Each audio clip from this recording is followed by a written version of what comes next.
Peace and love, family. Thank you for clicking on this video. I honor you, I love you, and I'm appreciative for you.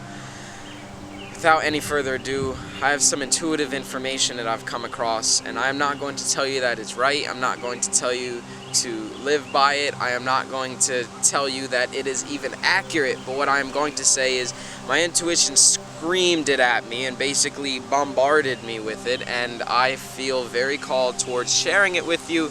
And this is a matter for you to exercise your own intuition in regards to receiving it, how you feel about it. And I feel within my being that it has a high potential to serve people beneficially. So before I begin, I would like to point out that when you are scrolling through social media, when you are going through the news, when you are recognizing a popular trend within the common collective consciousness, specifically one that is of a lower vibrational emotional trigger, something that triggers lower vibrational emotions, specifically fear or perhaps anger or things like this. This is a big red flag towards it being a Kabbalistic agenda that is being pushed through the means of the populace. Understanding the methods of promoting certain propaganda through social media is more seamless now than ever. To me personally, when I experience things like this, what spirit automatically guides me towards understanding is that there is a truth being hidden and suppressed in plain sight. If we are to uncover the truth of these agendas and not allow ourselves to succumb to the emotional distractions around it, we can potentially get to the source of what caused the emotional trauma to begin with and use that to catalyze some type of change that is different from the way that we have gone on to do things throughout history that have perpetuated the things that are still causing emotional turmoil. That being said, currently the emotional turbulence within the collective of the entire planet is solely focused around the oppression throughout all of history of colored people. And this is the intuitive download that I feel that I may have stumbled across, or at least a factor in it. To get to the root of this, first we must look into what is it that even makes skin have a specific aesthetic or complexion. And the answer to this, most people are well aware, is melanin. People of Caucasian, white skin complexion are usually having less melanin than the people of darker skin that have more melanin. So essentially, melanin is what allows a specific individual to retain more energy from sunlight. A person of white complexion having less melanin will get burnt by the sunlight. They will have a detrimental effect from the sun because of the fact that they're not able to retain as much sunlight from the sun, so therefore the sunlight not being able to be absorbed completely within the vessel is then going to cause damage from the physical perspective on the surface of the skin. However, an individual of darker complexion having more melanin is going to be able to absorb more sunlight from the sun, and therefore it is going to serve to detriment their skin tremendously less. What I'm about to say is going to potentially counteract some of the opinions of many health professionals, and I'm not going to say that the information I'm saying is correct. Once again, I'm just regurgitating information that I intuitively received from my spirit. And that is, a lot of people are conditioned that the sunlight is absolutely detrimental and it is going to age you, it is going to harm you, it is going to, regardless of your skin complexion. They say that, darker skin complexion is just less susceptible to damage from the sun, but in regards to the sunlight in general, it is always going to be serving as a detriment to the skin. And that is why when you go out to the beach or something like that, you put on a whole bunch of organic and or inorganic sunscreen to potentially reflect the sunlight by transmuting the energy of it into heat, radiating off of your body so that it doesn't affect the surface of your body. What I'm saying is that that's bullshit. Obviously, I'm not going to say that it is completely not true, because there have been countless studies of which skin cancer has been directly correlated scientifically to sun rays of the sun causing harm on the surface of the skin. However, there is an element here that I feel like many people do not take into consideration, and that is the lifestyle, the habit, the breathing capacity, and things such as this playing a large, significant factor in regards to how much sunlight you are able to absorb. The average individual has the opposite of an empty vessel, especially in the Americas, where people are constantly eating unhealthy food, they're constantly not exercising, they're not emptying their vessel to retain this sunlight. What seems to ring true from my experience as well as my intuitive understanding is that an empty vessel is able to retain more information from the sun, and therefore it is not going to be distributed to the surface of the skin to cause harm.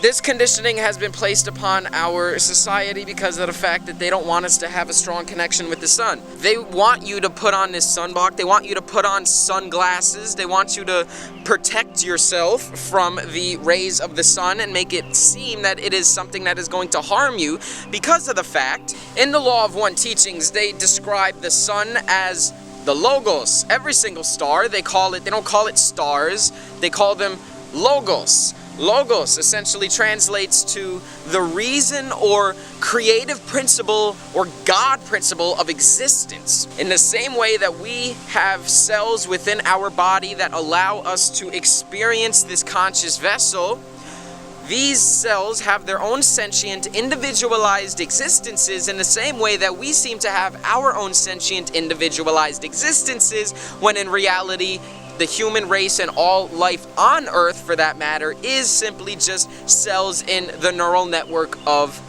Earth. In the same way, Earth is simply just a cell in the larger organism of our solar system, so on and so forth. And at the core of all of it is the logos, the star is the sun. The sun doesn't exist within a single density, doesn't exist within a single dimension. It embodies every dimension. It embodies every single density of being. Not only is the sun the source of life within not only our planet, but all planets within the solar system, as well as the life on those planets. However, it also serves to continuously send out information through the rays of the sunlight to perpetuate the evolution by activating the life forms that it created with genetic information, light codes, activations, pranic life force, nourishment, etc. It is not just energy. There is information within the photonic particles that we receive from the sunlight. It's not just warmth. It's not just good feeling, high vibrational energy. That it is. But there is also the information that leads to the structure of DNA within life. Life originates from light. The sun is our connection with the true guidance that will bring us into alignment with our highest evolutionary path. The sun created life. The sun perpetuates and guides the life towards its next step of evolution. And the people who understand at the top of the pyramid scheme of this societal existence, orchestrating a lot of the events of this physical reality, they understood this long time ago. And this is why I feel as if the black people originally, and all the people of color for that matter, have been oppressed and have been made to appear throughout history as lesser, because there is a certain element of their biology and genetic structure that allows them to maintain a higher connection with the evolutionary guidance of the sun. And this is also why I feel as if the conditioning about sunlight and skin cancer and all of the bullshit I was describing earlier, that's why I feel like the origination of that programming happened in as well, because of the fact that they didn't want people to develop really any melanin at all. They didn't want people to have a relationship with the sun at all. Like, you know, a person with a lighter complexion can also, spending enough time in the sun, emptying out their vessel, doing the internal work required, is able to cultivate the melanin within their body. They're able to metabolize it within their vessel, and they're also able to receive more information from the sun that is going to tap them into their true divinity, which the people of this world don't fucking want. Now that we understand this information and we see the light that has been tried so desperately to be hidden from all of humanity for countless generations. Now it's a matter of what we do with this information. Now, in regards to what I'm about to say, for the rest of this video, I've come to understand that this is a very emotionally turbulent and sensitive topic that many people are very triggered to hearing information about on either sides. There's extremists on either sides, but however, that is not going to stop me from relaying what I feel is coming to me that needs to be relayed for the collective. Once again, I'm going to emphasize that I am not a spokesperson for anything right or true or whatever the fuck. I'm just allowing Spirit to use me as a vessel, and what I transmit through this vessel of mine, allow your intuition to guide you towards the validity of it. Take what serves you and leave what doesn't if something doesn't serve you in terms of what I'm saying. So, that being said, the people orchestrating the media, the people orchestrating all of the agendas that are being pushed out that we're witnessing the byproducts of as the world socially and politically is shifting in the extent that it is, they know exactly how to get under people's skin. They know exactly how to bring up things from history and place it in the media to arouse an emotional reaction within the populace for many different reasons. I would be lying if I told you that I had full intel on the exact intentions behind these things, but what I do understand is a large element of it does also come into witnessing the reaction. One is a lot of it is obviously distraction, but also it is reactions to how this stimulus is going to be received from the people of planet Earth. We can either we can either join in unification, have structure, organization, and harmony within the intentions of the movement and move forward as a collective, as a structured people, knowing the change that they want to see and taking action about it, whether it be going on truthfully peaceful protests, not the protests that claim on the flyers they're peaceful, and then as soon as a cop throws a flashbang, everyone turns into a riot. A truly peaceful and structured, organized protest with the purpose and strong, focused intentions of harmony.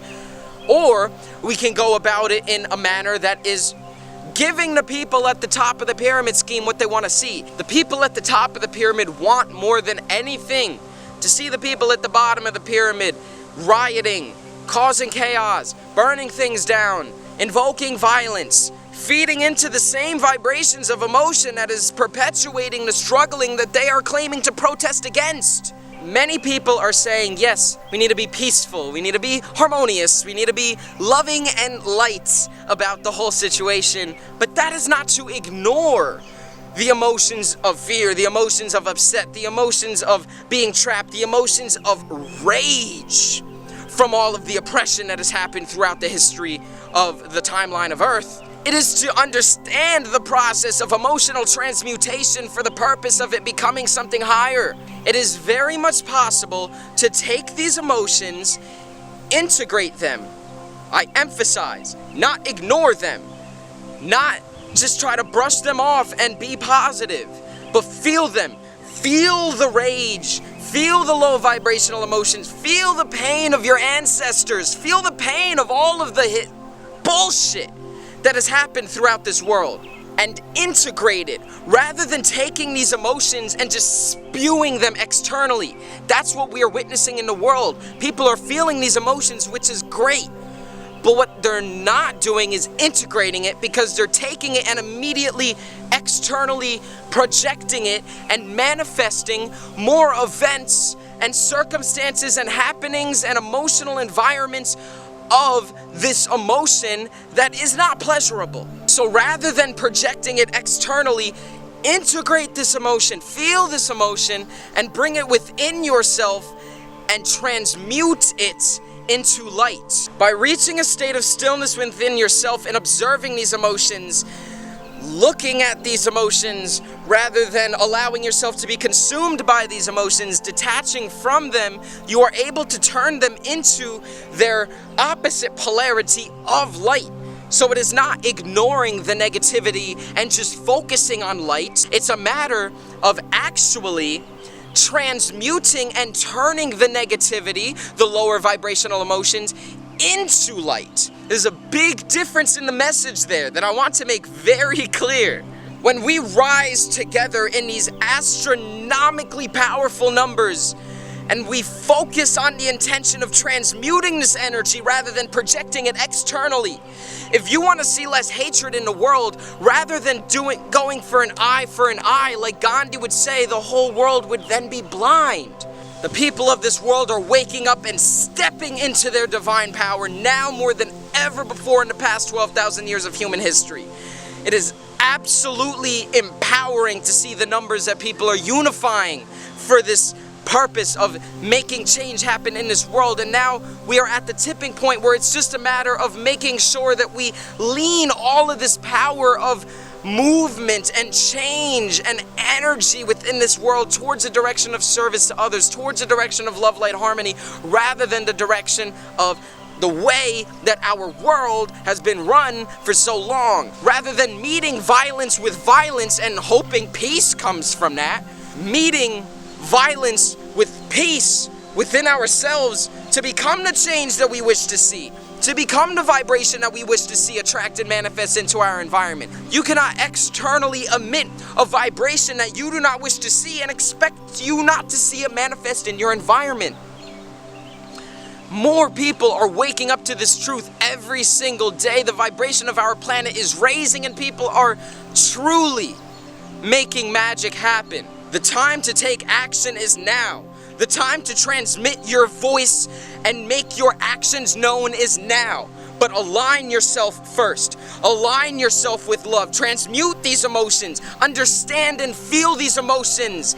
And radiate the vibration that you wish to see. It is within the capability of every individual on this planet to become a part of the change, to make all of the ways that our world has been governed cease. Having integrated the message that I have now transmitted and understanding the way that we can go about this in a manner that is going to create change, in a manner that is going to show people that it's okay to feel these emotions, but it is not going to benefit anybody by you projecting those emotions. So teaching how to transmute these emotions and vibrate the emotions and vibrating the energies and frequencies that we wish to see manifest is how we are going to allow this world to change. On July 11th, 2020, I am going to be hosting, as well as my brother Sadi, a mass meditation in New Brunswick, New Jersey, the details of which I will post more about in the future. It is also going to be broadcasted and live streamed and Zoom called and all of that type of stuff on the internet for everyone to tune into. I'm going to be doing as much marketing as I can to get the word out about this so that we can take action in a way that will make change. There is no greater time than now. So if you wish to take action, if the words and energy that I have transmitted resonates with you and you are ready to step into your power, message me in regards to this Source gathering. Source is sacred organized union to realize collective evolution that my brother and I host throughout the country that was actually postponed because of COVID, but we are now resuming it in light of the current context of the planet. I also host weekly meditations on my Instagram and Zoom that you can click the link in my bio. The link to my Instagram will also be posted in the description of this YouTube video. The emphasis of these meditations that I call sacred tune-ins for global unions every Sunday at 11 a.m. Eastern Standard Time. The purpose of them is to align people with the harmonious state of being within themselves so that they can radiate the change that they wish to see.